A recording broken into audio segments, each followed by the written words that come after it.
Number one, Tarek Black came off the bench. Coach Wilson grabbed him and held him back. But by him coming off the bench, you're automatically ejected per NC2A rules. But because he did not go into the scuffle, he will be able to play next game. If he left the bench and went into the scuffle, he'd have been not only ejected but also ineligible for next game per NC2A rules. So we got an inexpensive lesson on that. Regarding my technical foul, I did not curse. Let's get that out in the open. I actually told Mark Whitehead, who is a good official. Mark's a very good official. I told Mark, I said, Mark, why did I get the text? I thought you get text for cursing. I said, I said, all I did is get pushed. He said, you were outside the coaching box, which I was, and I've been out there a couple times this year. So, I have to take responsibility for that. But no, I did not curse, and I didn't even say dang it. I just said he got pushed. But I was outside the coaching box. But whatever, it worked. Hey, we got a run going. So I was telling Jeff there, I might need to get my next thing. I dunked my head in water last game, got to tech this game, and then maybe next game we're a Superman outfit. I don't know, or do something. Anyone's got ideas? Please let me know. But a few things about the game. We had 25 assists on 33 made field goals. That's back-to-back games that we've really shared the ball like that. I was really proud of the guys. You got to give Tennessee State a lot of credit. I mean, they just flat out shot the ball. I mean, unbelievable. A couple shots were tough shots. They started out the game. We didn't do some of our game plan of the assignments. And what happens when you don't execute assignments? You give them open shots, and teams at this level are going to knock them down. So that's something that we've got to be better about. We've got to make our free throws. But again, we out-rebounded for the fourth straight game that we've won the rebound battle. We had +5, which I think is a good sign, 4 straight games in that. The biggest thing is we can't allow teams to shoot 50% from three and from the field, and that's just execution on the game plan on some things, and we'll have to get better on that. Our 5 freshmen, I thought, saved us tonight. I really did. In Antonio Barton, Will Barton, Tarek Black, Joe Jackson, and Chris Crawford, those 5 came through for us. Wesley did some good things late, came big for us late. But we need Wesley Witherspoon and Will Coleman obviously, we need them to be really good every game because they are our veteran and upperclassmen guys.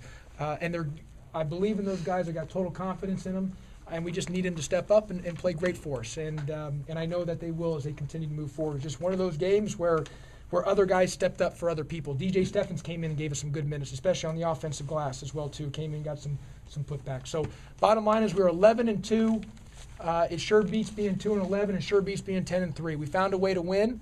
We got a game on Wednesday against a very good Tennessee team. Take out all the stuff on how they've played the last couple games or their losses. We know they're going to give us their best shot. We know they're a good team. This is our first true road test for our team this year, and I think it's a great game before we enter conference play because you'll have whatever the arena holds, 20,000, whatever it holds, of Tennessee fans screaming against you. So this will give us a great opportunity for our test especially for our young guys. I mean, Wesley Witherspoon and Will Coleman and DJ have been around a little bit, but for the other guys, they've really this will be their first test. Charles Carmouche was sick again today. Had a bad case with the bug in his stomach, so that's why he did not play.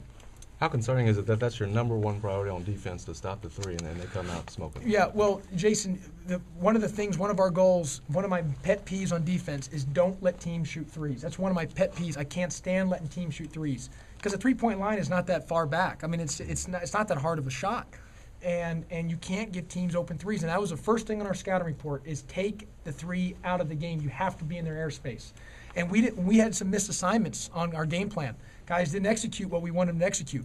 And when you don't execute what you're telling them to execute, then you might think this is just fun and games, but you get yourself down 11-2, 15-8, 61-68, and that's what happens. This isn't about just fun and games. This is serious stuff. When we tell you to have a game plan and you got to execute the game plan, we're the ones watching all the film. We know what we want to do, so when we have the game plan, you got to execute. So, again, it was one of those things we just got to follow through in the execution. And you've got to eliminate the three-point shot. You've got to take the three out of the game. We want to hold teams under 30% from three, and obviously this game we didn't do it. Last game versus Lipscomb, we were terrific from the three-point line defense. This game, we were awful, and you got to give all the credit to Tennessee State for that.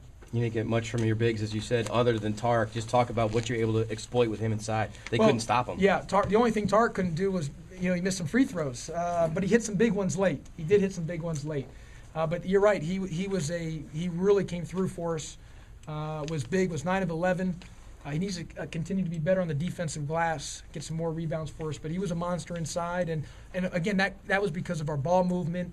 You know, as you could tell, we're doing some different things offensively. We're running some different things offensively, kind of scrap some stuff we were doing earlier in the year and just kind of change. Just did a wholesale of things of changing that we did, and we during between the Kansas game and the Austin P game, we changed on some things, and we've gotten better as each practice and game as we've gone forward, just about changing some things, and it's helped us get some more inside touches with the bigs. Do you feel like, Josh, where you are, I mean, you have a big month coming up. You've got Tennessee, conference play, road games. Is this team where you would like it to be right now? Well, you know, Jeff, I thought after the Lipscomb game, I felt, man, we're starting to turn the corner. And then obviously tonight, I didn't think we played bad. I really didn't think we played bad. I thought there were some things where we didn't have great energy in the beginning, and we didn't execute the game plan. But I didn't think we played bad. I actually thought we played good in some spots. Deja just made some unbelievable shots. I'm glad, you know, of course I'd like to be 13-0. We are 11-2. I really feel that we're starting to get better. I do believe that. And I know people say, well, how can you say that? You look at the score of the game. I mean, you got to give Tennessee State some credit for the way they shot the ball. But I just think that we are getting better in a lot of areas, especially on the glass. 4 games in a row, we've won the rebound battle, and that was a problem with ours. Our assists of made field goals, and we're cutting down on our turnovers. We only had 11 today against an athletic team. The biggest thing is we've got to shore up is our half-court defense, and that's something that now we've got to really, we focus on some other things, so now we've got to do a job on that.